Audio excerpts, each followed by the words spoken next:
umfelo wethu Jesu Kristu. Hallelujah. Ngiyabingelela David Hone egameni elihle lomfelo wethu Jesu Kristu waseNazaretha. Hallelujah. Igama lami ke nguNtomzodwa kwaSithole, ngisindisiwe. Ngisuka ngale endaweni yase Diepsloot. Hallelujah. Nkosi yami ngihamba noma noTwini nabazalwane, ngicela nje bathi izandla ngihambe ngedwa. Hallelujah. Ngiphinde ngibonge nakosisi ukusimema, siyabonga kakhulu. Ukhona uNkulunkulu kule ndawo. The Lord is in this place, bangcwele. Kafushane nje sizovula incwadeni kaRomans chapter 12 verse 1. Hallelujah. Angikwazi ukukuhlabelela bangcwele, kodwa ngicela ningisize kunalo mhlabelelo othi how great thou art. Umkhulu yena. Sihlangene nje kule ndawo, sihlangene ngaye. Sizoba bazi ubukhulu begama lakhe, ngoba sibone inkosi efanele izibongo zethu. Asibone inkosi efanele udumiso. Webazalwane uNkulunkulu sithathe kude. Masithola opportunity ukuthi simdumise, ungathi singamdumisa ngakho konke okwethu. uNkulunkulu usindise ezintweni eziningi. Usindise ezintweni eziningi. Ngibona ngila umusa kaNkulunkulu. Ngabe kade ngafa isiyosanda, kodwa uNkulunkulu wanqaba impilo yami. Hallelujah. Masibonge uNkulunkulu. How great thou art. Bese ngihlala phansi kafushane. How great thou art. How great thou art. How great thou art. How great thou art. Omkhulu simakade. Omkhulu. Omkhulu simakade. Omkhulu. Omkhulu simakade. Omkhulu. Mwana wethu mkhulu simakade. Omkhulu simakade. Omkhulu.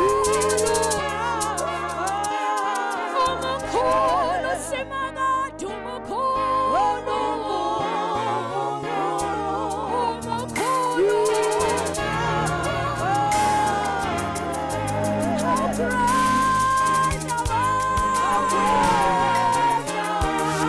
How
Jehova indoda yethu, athi phakamani masango, nani minyango yaphakade phakamani, ukulindeni inkosi yakaSibulo.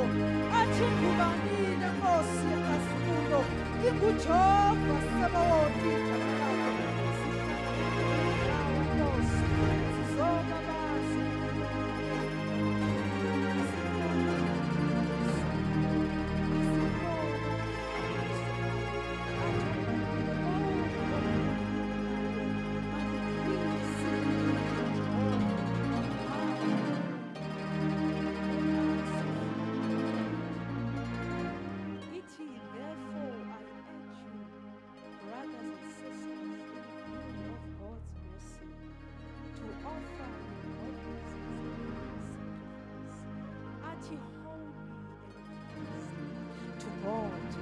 athi this is true and proper worship. Athi nikelani imizimba yenu. Webazalwane, indumiso ayiqali ngokubamba imic uhlabelele. Indumiso ayiqali ngekeyboard noma ukudansa la, kodwa uthi uNkulunkulu ngiyanincenga ninikele imizimba yenu ibe ngumnikelo ophilileyo ongcwele. uNkulunkulu kulezizukulwane samanje ufuna abantu abasha, ufuna ibandla elezophila ubungcwele, limdumise lisebungcweleni bakhe. Athi ibani ngcwele ngokuba nami ngingcwele.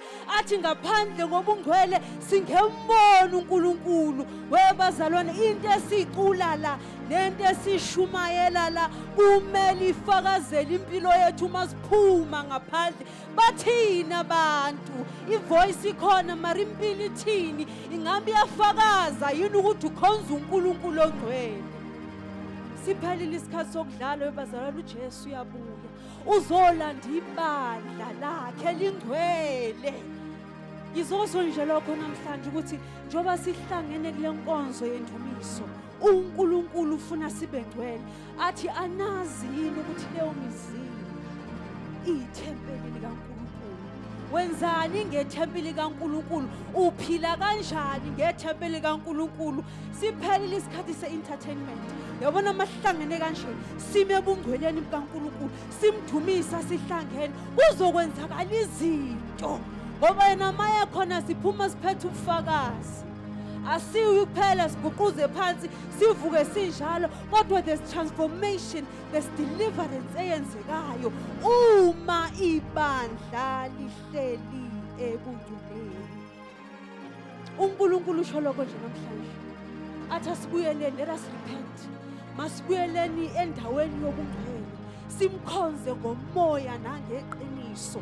Siyeke indaba zamavoice kodwa sime ebungcweleni bakhe. Sithi mahlabelela ongaboni abone. Ithi indumiso mayehla athi uNkulunkulu hayibo khona abantu abahlabelele emhlabeni. Awuthi ngoke ngizwe ukuthi bathi sihlele ebungcweleni bakhe.